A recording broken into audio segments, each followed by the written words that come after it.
Saya pernah mendengar satu cerita singkat. Jadi ada satu orang pemuda kira-kira umur 25, naik kereta api. Lalu kemudian dia sama papanya. Nah, dia liatin ke depan terus, memang sengaja duduk di jendela. Diliatin. Nah, lalu kemudian waktu dia lihat, Pak, itu namanya apa di atas? Itu awan, Nak. Oh, awan ya? Ih, bagus banget ya. Lihat, Pak, dia ngikutin kita dari belakang, Pak.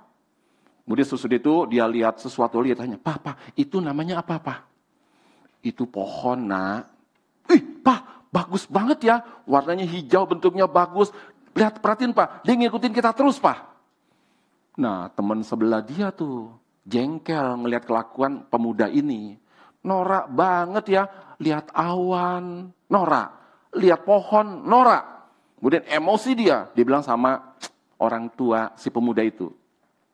Pak, kalau perlu anak bapak ya, bawa ke psikiater deh. Atau bawa ke dokter mata. Kenapa? Kayaknya matanya rusak tuh, Pak. Yang kedua mungkin berkebutuhan khusus tuh, Pak. Bawa aja ke dokter mata atau ke psikiater. Kemudian si orang tua ini bilang, Dik, anak saya itu sudah saya bawa ke dokter mata. Dan ke dokter mata yang terbaik. Akhirnya anak saya dari buta menjadi melihat. Ini adalah minggu pertama dia bisa melihat, Dik. Kemudian si pemuda dia merasa sangat-sangat malu sekali. Dia bukannya norak. Kenapa? Dia excited banget. Ngelihat sesuatu, ih bagusnya, oh itu namanya awan. Ih bagusnya, itu namanya adalah pohon dan sebagainya. Ya dia baru 1 minggu bisa melihat. Nah kita sudah berapa tahun bisa melihat? Pernah bersyukur enggak ya? Kita bisa melihat. Saya mau kita sekarang coba kita bersyukur kepada Tuhan. Kenapa? Karena bisa melihat. Ada satu anak SD, waktu gurunya tanya, sebutkan 7 keajaiban dunia.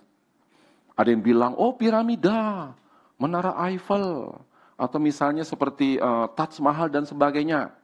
Terus kemudian ada satu anak, dia diam saja, nggak jawab. Kemudian gurunya tanya, ayo sebutkan Nak, salah satu keajaiban dunia. Si anak bilang, bisa melihat Bu. Terkejut si ibu, iya.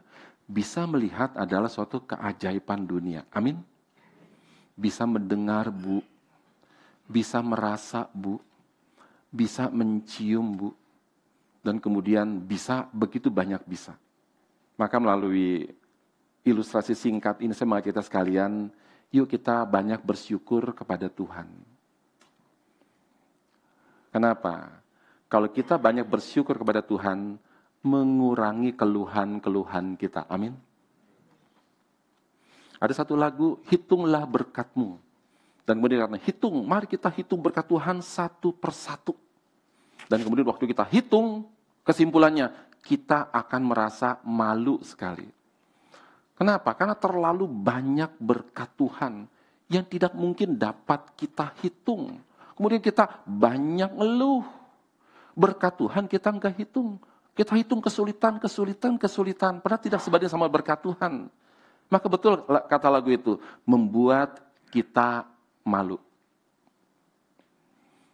Maka betul kalimat lagu itu, kita hitung berkat-berkat Tuhan, pasti membuat kita malu luar biasa kepada Tuhan. Bahkan berkat-berkat yang tidak kita sadari, jauh lebih banyak daripada berkat-berkat yang kita sadari. Berkat-berkat kita sadari pun juga tidak mungkin terhitung, tak mungkin. Apalagi dengan berkat-berkat yang tidak kita sadari.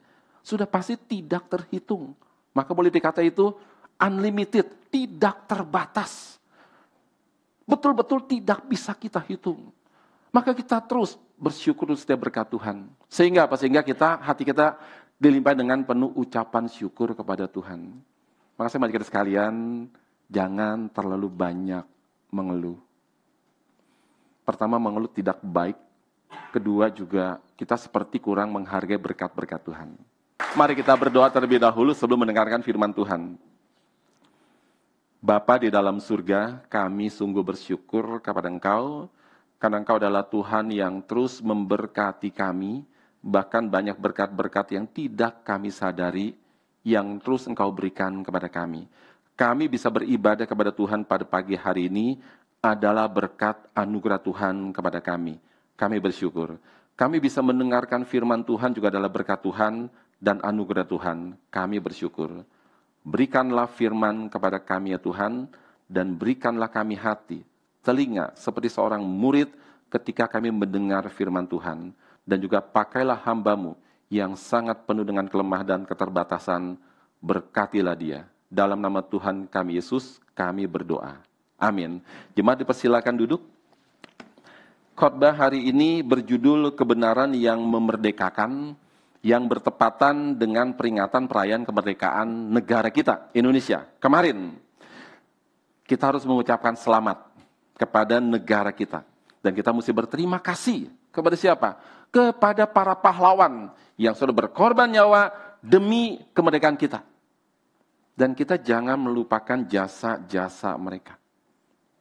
Coba kita bayangkan sejenak, jikalau kita hidup pada zaman dulu, dijajah, tidak punya kemerdekaan, pasti menderita. Dan kita harus belajar dari sejarah. Bagaimana bangsa kita itu bisa merdeka. Dan semua itu tidak terjadi begitu saja. Dan juga perang, tidak asal perang. Kenapa? Perang sudah banyak, tetapi kalah terus. Tetapi bapak bangsa kita berpikir keras. Kenapa selalu kalah? Dan perang terus, akhirnya kenapa selalu kalah? Kita sudah tahu semua, karena kita semua berjuang masing-masing. Karena kita mudah diadu domba. Maka kemudian sejarah mengajarkan kita. Para bapak bangsa kita berpikir harus punya kesadaran secara nasional. Maka harus bersatu. Persatuan harus dimulai. Maka kemudian mereka berpikir harus ada sesuatu namanya kebangkitan secara nasional. Dan bertepatan dengan lahirnya organisasi Budi Utomo, maka dijadikan sebagai Hari Kebangkitan Nasional. 20 Mei 1908. Dari kebangkitan nasional, sudah punya kesadaran nasional, maka kemudian ada Sumpah Pemuda. Cuma dalam tempo 20 tahun sesudah itu, 28 Oktober 1928. Dan tak lama kemudian, karena apa? Karena memang sudah ada kesadaran nasional, kebangkitan nasional, kebersamaan nasional. Tinggal tunggu waktu itu merdeka. 1908, 1928, 1945. Cuma jarak 20 tahun dan 17 tahun kemudian kita bisa merdeka. Kita bersyukur kepada Tuhan. Kenapa? Karena sudah merdeka dari penjajah. Tetapi ada tetapinya juga. Hati saya sangat risau sekali. Karena pernah membaca kalimat dari Bung Karno.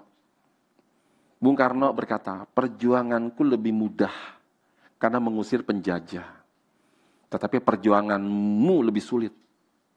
Kenapa? Karena kamu melawan bangsamu sendiri. Melawan penjajah lebih mudah, walaupun itu pasti sulit. Tapi melawan bangsamu sendiri, itu pasti lebih sulit lagi. Saya waktu baca kalimat itu, apa arti kalimat itu?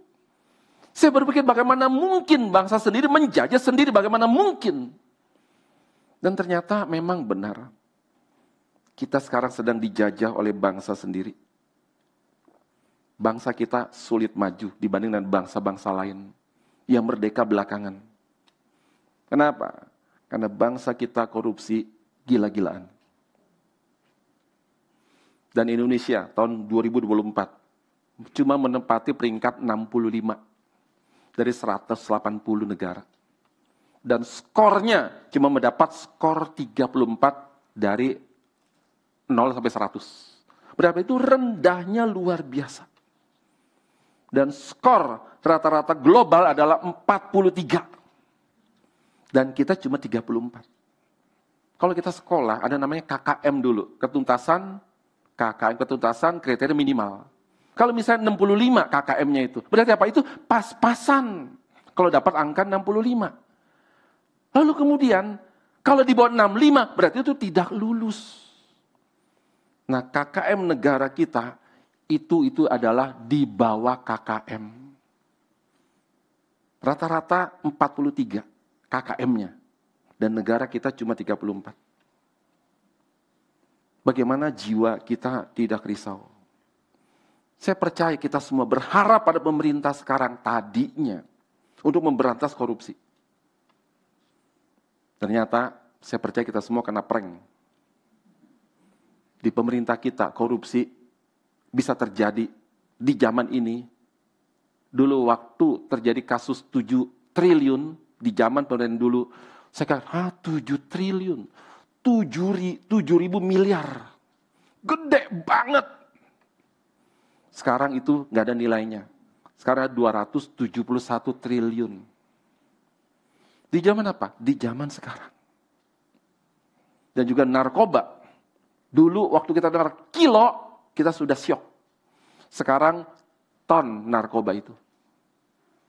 Singapura berapa hari lalu baru mengeksekusi mati 2 orang. Kenapa? Karena bawa narkoba cuma 30 gram. Kita bisa 300 ton, bayangkan. Pada saat kapan? Pada saat sekarang ini. Maka betul kata Bung Karno, perjuanganku lebih mudah karena melawan bangsa asing penjajah. Perjuanganmu lebih sulit. Kenapa? Karena melawan bangsamu sendiri. Maka saya mengajak kita sekalian, jangan terlalu berharap sama pemerintah. Kita harus mulai dari diri kita sendiri. Jangan korupsi. Orang lain korupsi itu urusan orang lain. Tapi kita jangan korupsi. Kita jangan memakai narkoba. Kenapa kita jangan korupsi? Karena kita jangan sampai mengkhianati para bapak bangsa yang sudah berjuang. Dan juga kita jangan mengkhianati Tuhan kita. Dan jangan mengkhianati iman kita. Dan juga jangan mengkhianati hati nurani kita.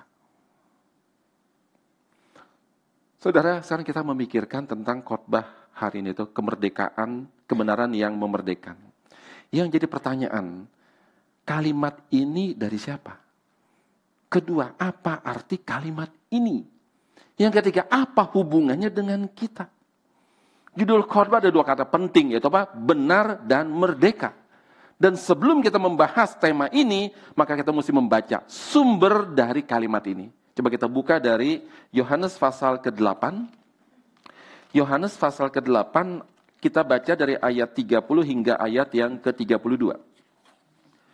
Yohanes pasal yang ke-8, ayat yang ke-30 hingga ayat yang ke-32. Kita membaca bersama-sama dengan tempo yang lambat, tetapi dengan suara yang lantang. Yohanes 8 ayat 30 hingga ayat yang ke-32, semua membaca demikian firman Tuhan. Setelah Yesus mengatakan semuanya itu, banyak orang percaya kepadanya.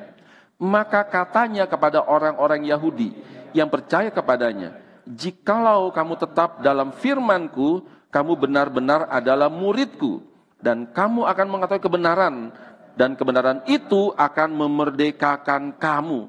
Saudara, kalimat, saudara, dicatat sesudah Yesus mengatakan semuanya itu. Ini latar belakang dari kebenaran yang memerdekakan. Kalimat apa yang Yesus katakan sehingga membuat orang itu begitu banyak percaya kepada dia? Saudara, mengapa saya harus mulai membaca dengan ayat ke-30 sebelum membaca ayat ke-32?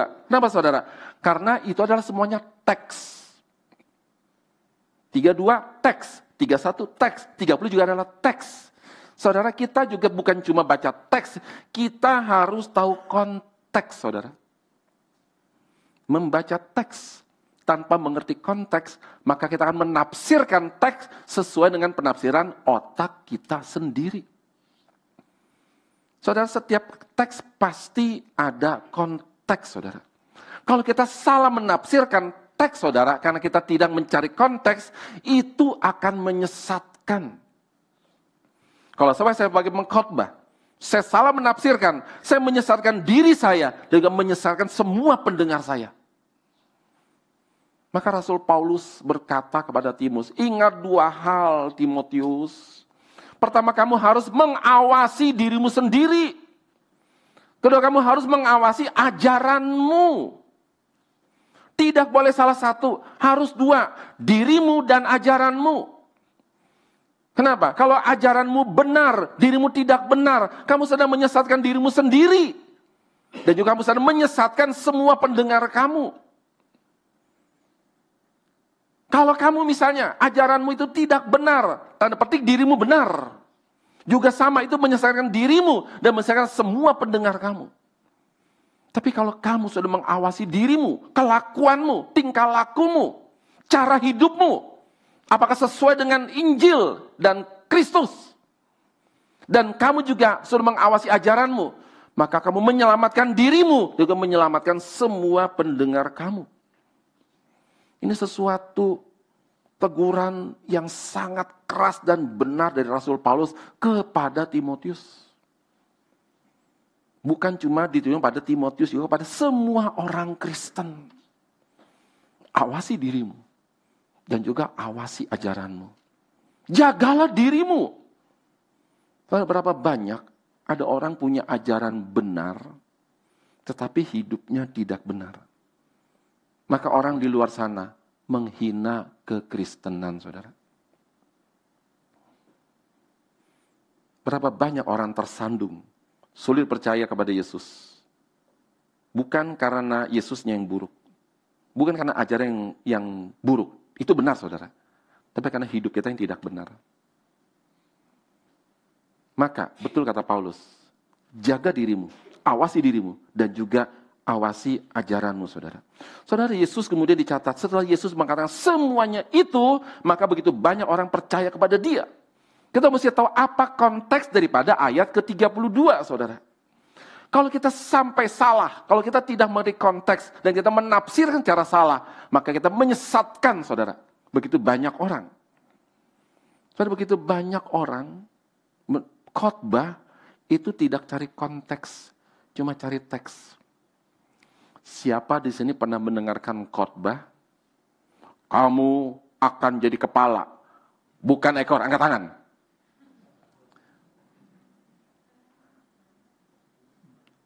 Banyak juga ya. Kamu akan jadi kepala, bukan ekor. Lalu kemudian apa? Untuk memotivasi. Maka kira-kira kamu itu harus jadi manajer, jangan cuma jadi pegawai rendahan.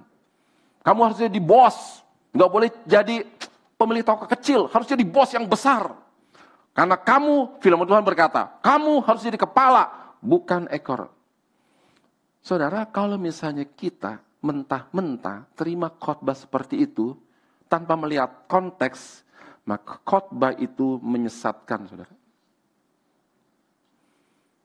Kenapa? Karena ayat itu ada di dalam Ulangan 28 ayat 13. Coba kita buka sejenak ya. Ulangan 28 ayat yang ke-13. Sudah ketemu? Kita baca bersama-sama Ulangan pasal 28 ayat ke-13. 1, 2, 3.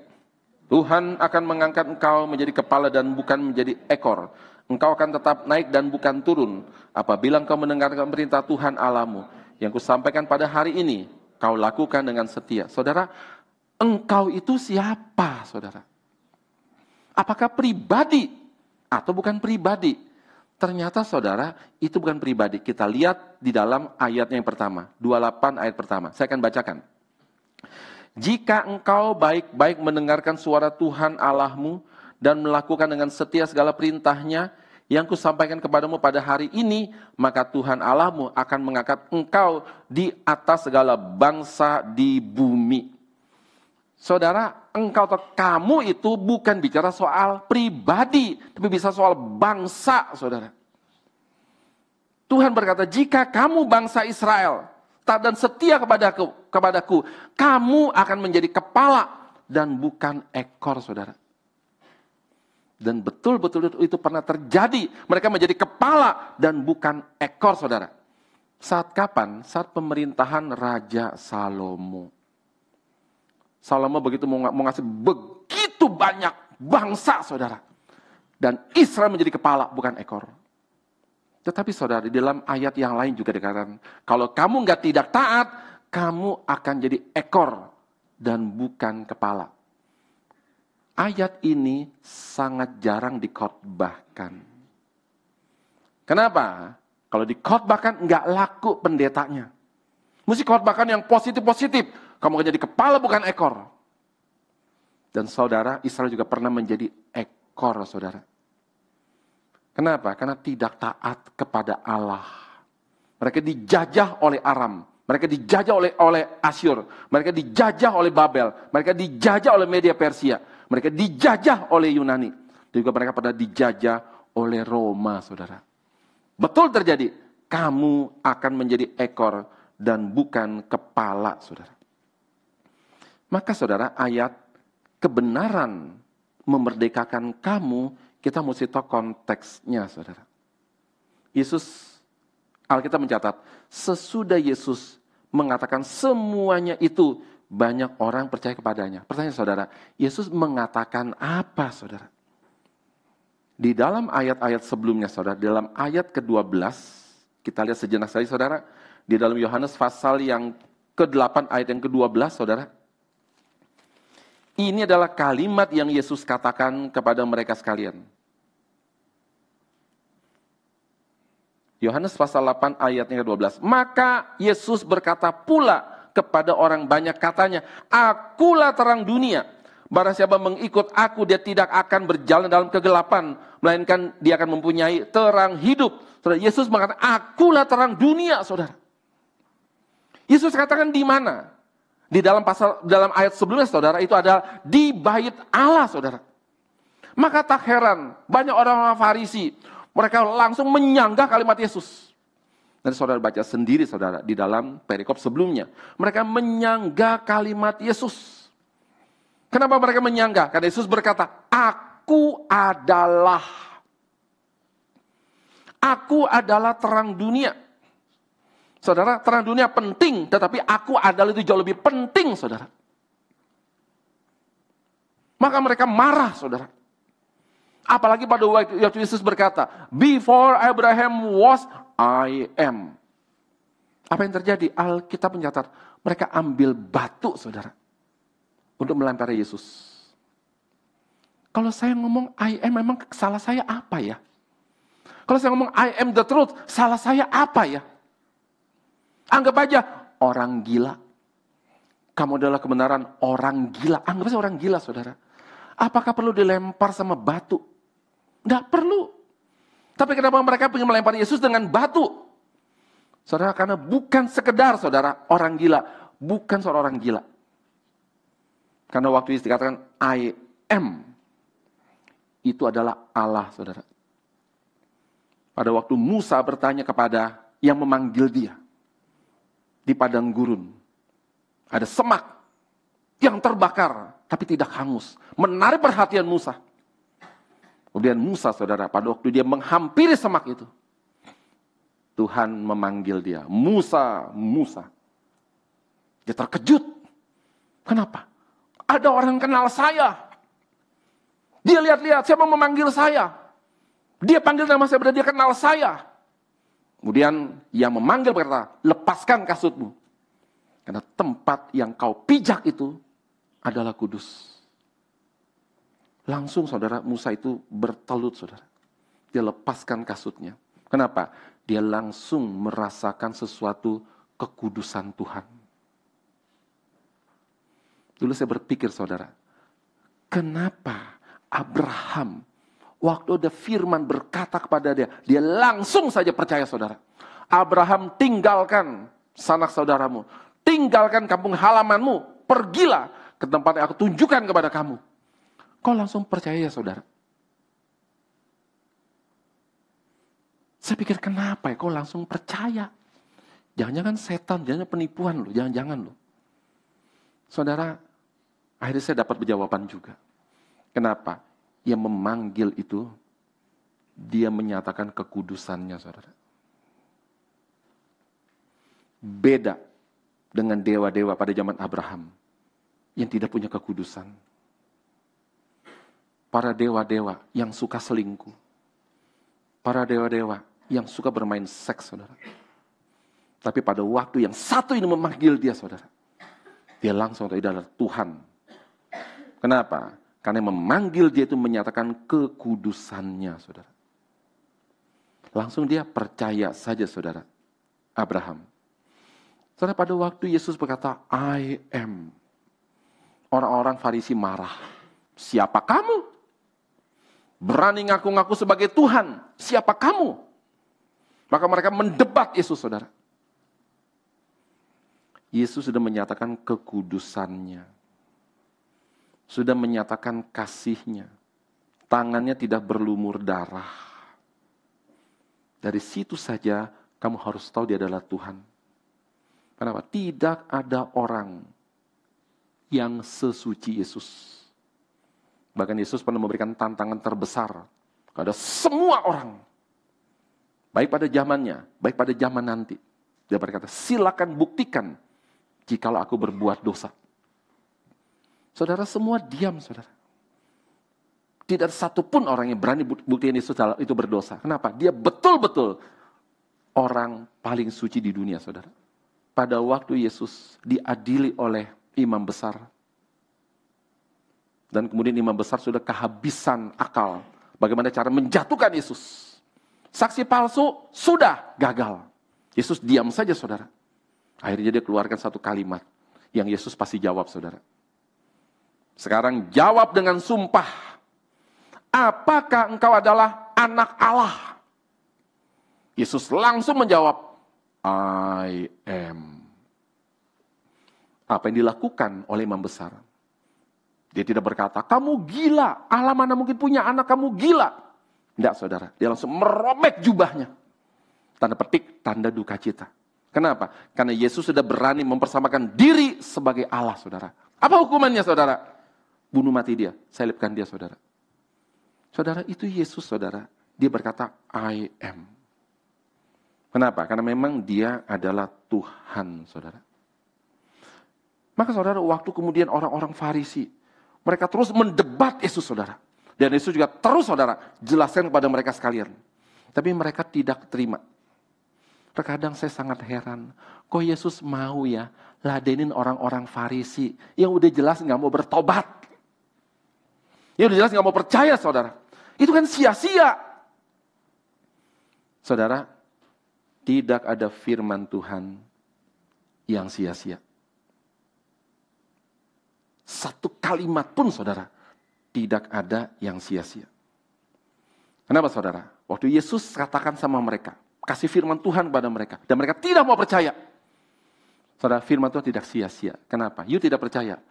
Firmanku nanti akan menjadi hakim buat kamu nanti. Dan dia sia-sia, saudara. Kita beritakan Injil, saudara. Tidak ada yang sia-sia. Oh, dia nggak percaya sia-sia. Tidak ada, saudara. Kenapa? Karena setiap firman Tuhan diberitakan tidak ada yang sia-sia, saudara. Apa buktinya, saudara? Waktu kita beritakan firman, ada yang nggak percaya, banyak yang percaya. Berarti, saudara, itu tidak sia-sia, saudara. Nggak percaya, juga nggak sia-sia. Kenapa? Karena Injil itu akan menjadi hakim buat mereka sekalian, saudara. Apakah yang Yesus katakan sia-sia, saudara? Kepada orang Farisi. Malah mereka ngeyel, saudara. Enggak. Kenapa? Karena ayat 30 mencatat, begitu banyak orang yang percaya kepadanya.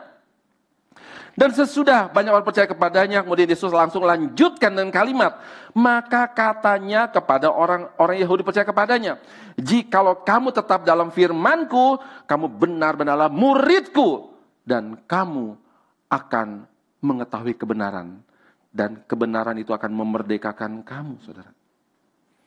Kamu akan mengetahui kebenaran. Dan kebenaran itu akan memerdekakan kamu, saudara. Mereka akan mengetahui kebenaran atau the truth, saudara. Saudara, kalau misalnya Yesus berkata, kamu akan mengetahui kebenaran. Berarti sebelumnya mereka tidak mengetahui kebenaran. Kalau begitu, kebenaran apa dimaksud oleh Yesus, saudara? Saudara, kebenaran yang Yesus maksud adalah kebenaran yang tertinggi. bukan kebenaran biasa-biasa, saudara. Saudara, 1 tambah 1 sama dengan 2 adalah kebenaran. Itu namanya kebenaran matematika, saudara. Tetapi ada begitu banyak kebenaran yang kita tidak ketahui. Saudara, kematian juga adalah kebenaran, saudara. Lalu bagaimana hidup sesudah mati? Tidak ada yang tahu, saudara. Itu masih menjadi misteri bagi orang yang belum percaya kepada Yesus Kristus. Seorang filsuf bernama Immanuel Kant pada abad ke-18 sangat pintar sekali. Dia berkata, ada kebajikan tertinggi.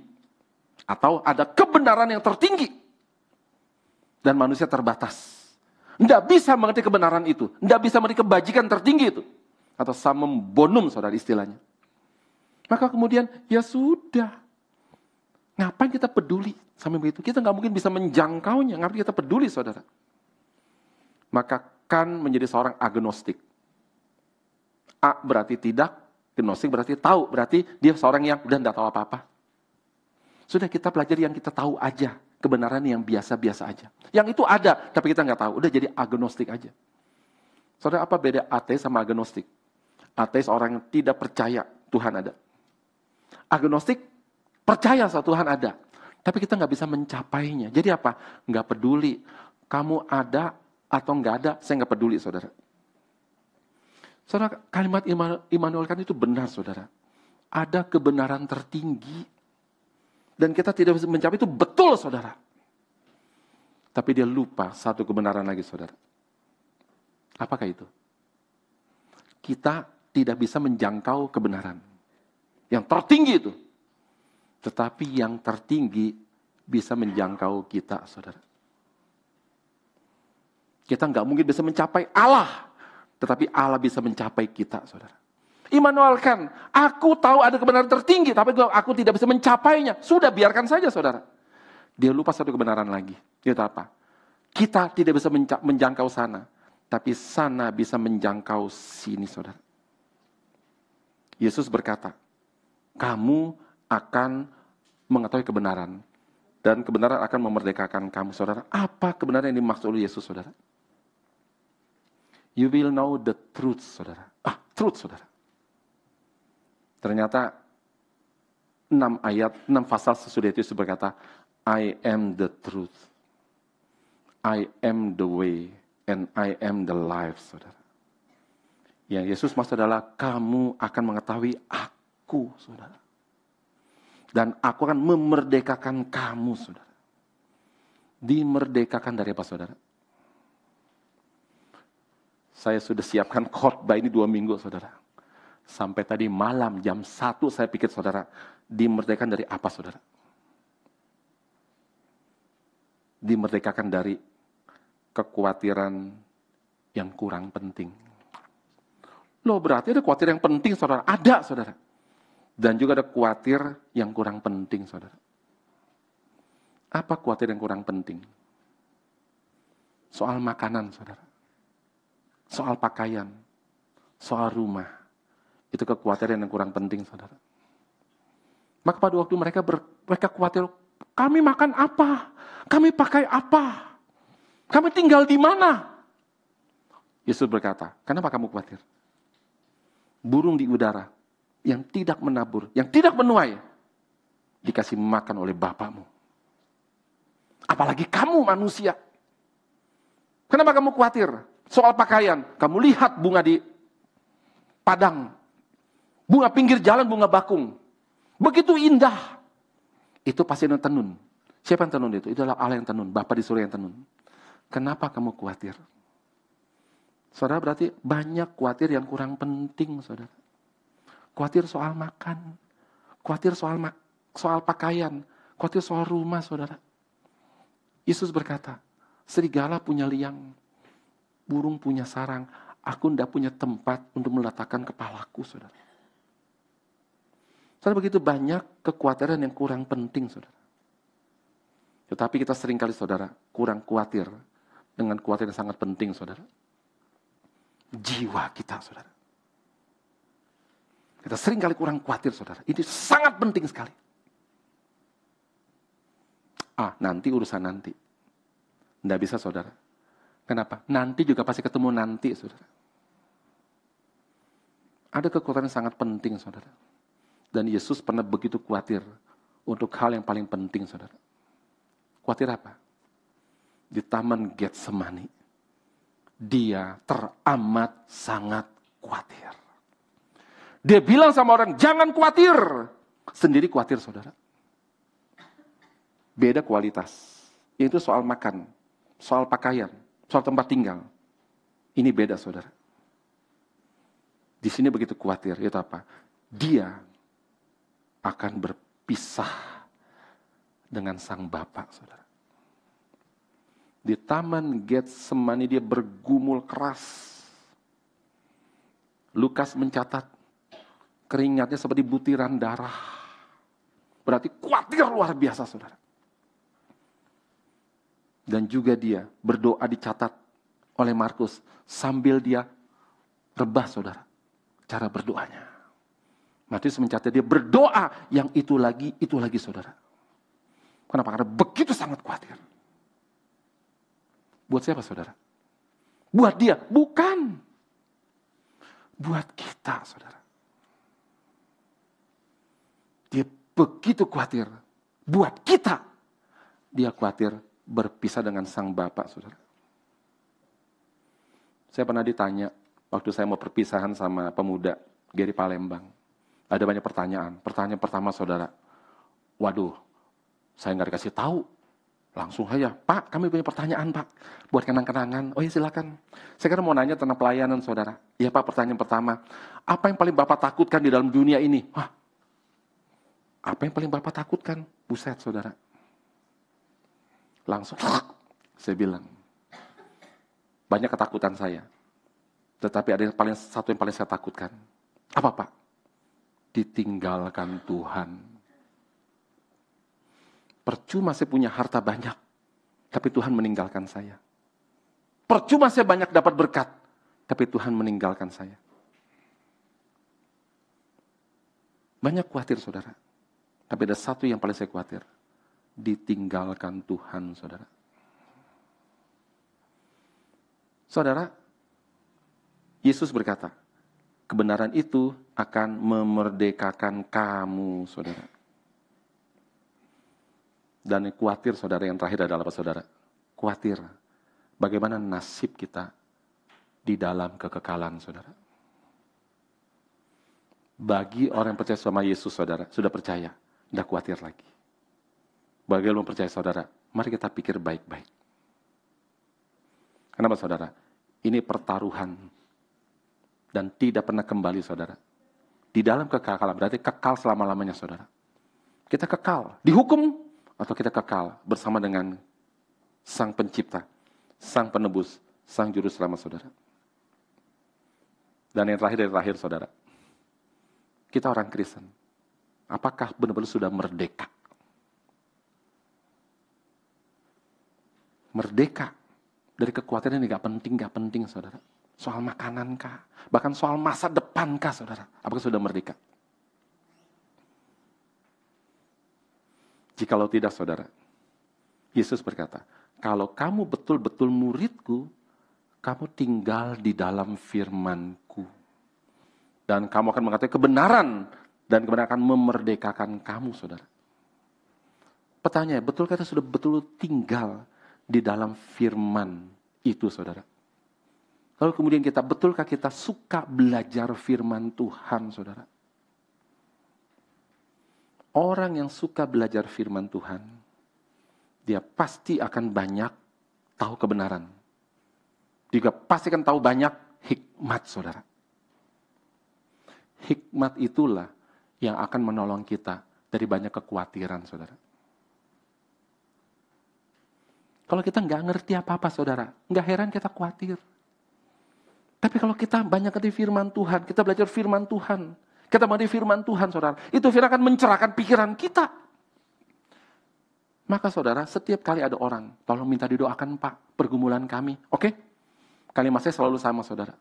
Semoga Tuhan memakai firman yang sudah pernah dia dengar, menolong dia dalam pergumulan dia, saudara. Semuanya kalimat sama, saudara.